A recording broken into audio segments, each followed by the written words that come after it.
In our Commitment 2018 coverage and the push for rent control on the Central Coast.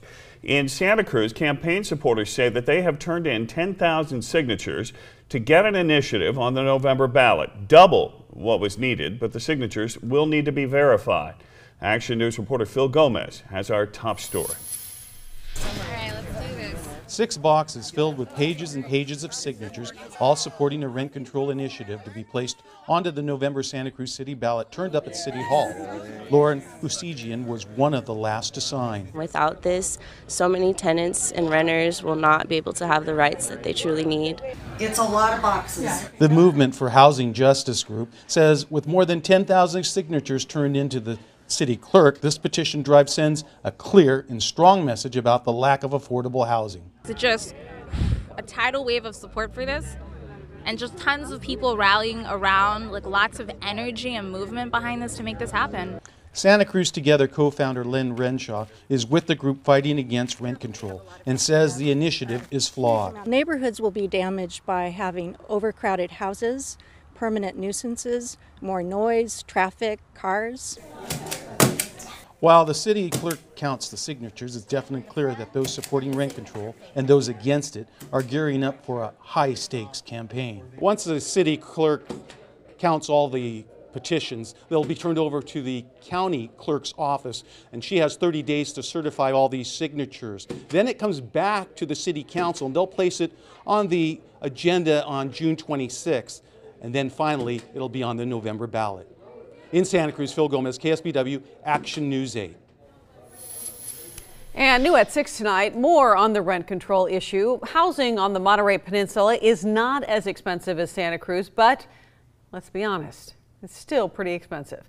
Action News reporter Caitlin Conrad looked into whether or not a rent control measure could be coming next to the Monterey Peninsula. She's live in Monterey with the story.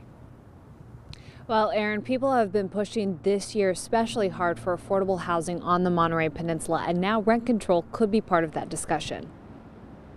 Average rents in Monterey are high. According to Zillow, you're looking at $2,200 a month for a 2-bedroom. I think that is probably minimum. I would say that's on the low end. People are paying as much as $2,700 to $2,500. City Councilor Alan Hoffa says he hears daily from people struggling with their rent bill, some seeing increases as much as $500 a month. I can tell you that there is a growing group of people who are talking about rent regulation. But whether or not rent control is the solution is still up in the air. At this time, there's no movement to make it happen. Well, there isn't anything to date.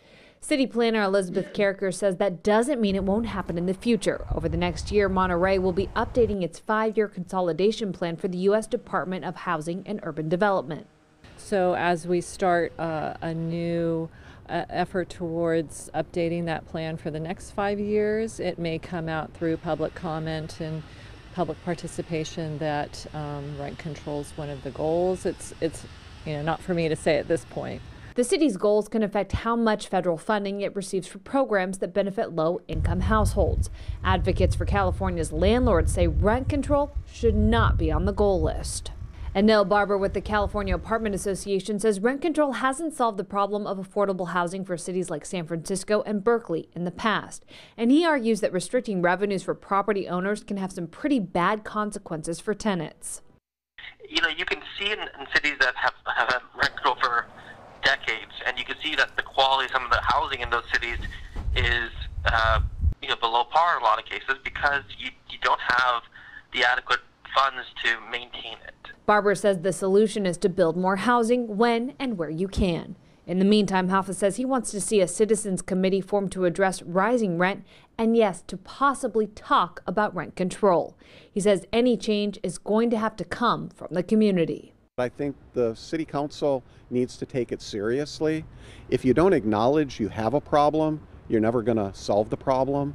And ultimately, the buck does stop with the council. But we need to hear from the community.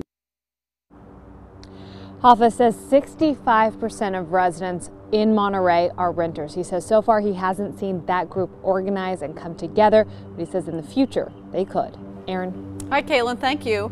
There is a push for rent control statewide. Last month, rent control supporters submitted 600,000 signatures to the Secretary of State to try and get a rent control proposition on the November ballot.